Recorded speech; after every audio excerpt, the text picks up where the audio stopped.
听四月说中文。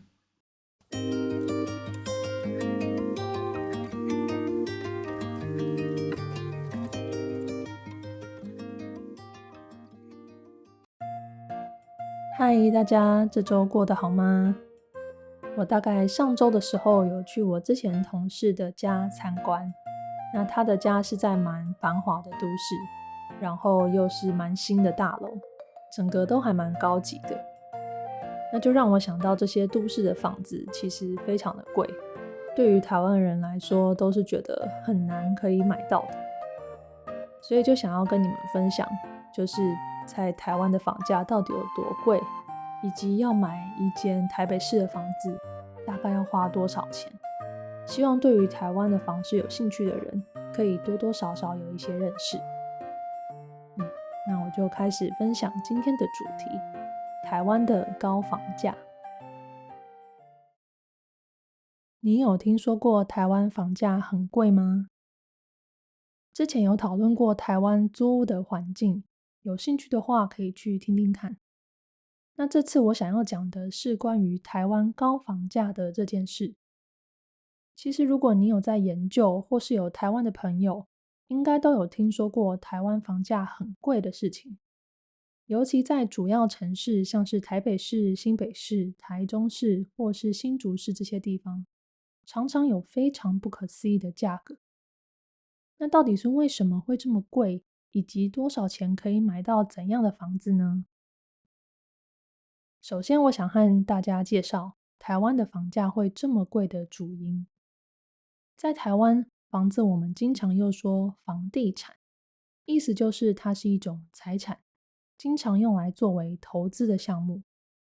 既然有这样常见的说法，就知道有许多人是把台湾的房子拿来作为投资，而并不是拿来自己住的。那他们是如何投资房地产赚到钱呢？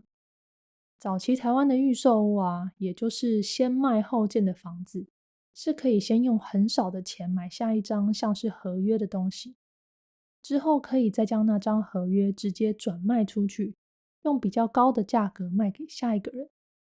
那时很多人用这种方式短期赚钱，房价当然会随着这样一买一卖就变高了。再来，有些人也会买下来然后出租，尤其是在拥挤的市区，租屋的需求非常的高。毕竟买房需要付头期款嘛，很多人没有这笔钱，就会选择租房子。这时候，这些投资的人就可以透过租房给他们来赚钱，并且在未来房价提高后，再把租金也提高，这也是一种赚钱的方式。也因此，台湾的房价就这样随着这些投资人涨了起来。当然，政府也有把土地的价格拉高，让这些建造房子的建商把房子的定价也变高了。虽然政府后来也有提出一些措施来抑制了，像是提高税金啊、禁止预售屋转卖等等，不过目前效果还没有很明显就是了。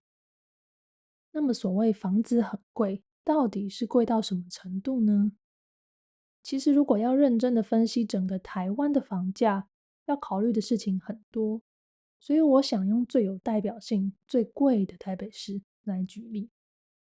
在台湾，我们买房子啊是用坪数来计算，而不是平方公尺哦。而在台北市，如果是全新盖的房子，一坪的价格都是100万以上，或是至少要90万左右。想象一下，如果你想住在至少有10坪、大约33平方公尺的房子，就需要付出1000万元台币。对于普遍台湾人来说，真的非常困难，更别考虑室内的空间太小这件事了。假设一般小家庭有爸爸妈妈和一个小孩，多少都希望住在有2间房间的房子，平数大概是20平左右吧，这样就要2000万元呢。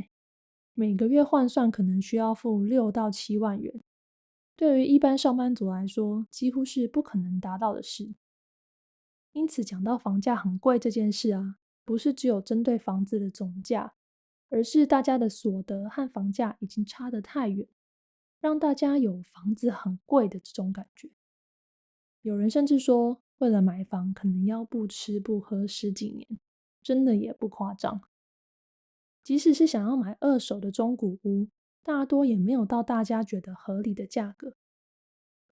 另外想提到一件特别的事，台湾的新大楼产品啊，一定有包含公共设施，就是大家可以一起使用的设施，像是唱 KTV 的房间、游泳池或是会议室，这些都要算在你买的房子里面哦，且都是超过30%。所以如果你想要买一间室内空间有20平的房子，其实必须要买到30平才可以。这样你又要付出更多钱了，是不是觉得很困难呢？那有没有年轻人在台北市买房呢？也是有的，有能力买到的原因有很多。如果是买在台北市，普遍来说，多半是他们的父母至少有能力先帮他们出20%的头期款，因为这是最难拿出的钱嘛，必须要靠存款和现金。有些父母会为小孩先存起这笔钱，让他们结婚的时候可以拿来买房成家。至于剩下每个月要还的钱，就相对比较容易。必须要说，也是有人靠自己努力或是创业来实现这件事，并不是所有人都是由父母先帮忙的。再来，大多数的人其实都会舍弃台北市的方便，到其他县市去买房，价格就低了非常多。未来有机会的话，我再来和大家说每个县市的差异。不过这些非台北市的地区，也是有因为政府建设而不停涨价的现象，也渐渐让人难以接受。但是至少价格没有像台北市这么夸张，因此选择这些地方，用比较长的通勤时间来换取合理的房价，也是蛮多的。只有很少数的人是直接在买房的当地找其他工作，或是请公司调职，毕竟这样的机会少很多嘛。总之，也不是完全不可能买到房子啊，只是以就业机会来说，只有发展好的都市地区工作选择比较多，但这些地方房价也相对高就是了。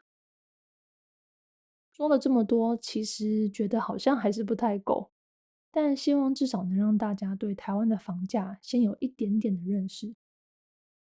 我自己其实是刚说的，搬离都市买房的人之一，的确有许多不方便，但至少有了属于自己的住处，算是完成一个梦想吧。但最终我还是觉得，政府如果能让人民对于居住权益这件事是安心的，不一定要买房，老年时也能获得居住的保障，租房也可以是一种选择。希望这件事在未来能够有新的政策来改善，让买房这件事不是大家压力的来源，而是一种生活的选择。你对于台湾的房价觉得如何呢？欢迎到 YouTube 或是网站留言让我知道哦。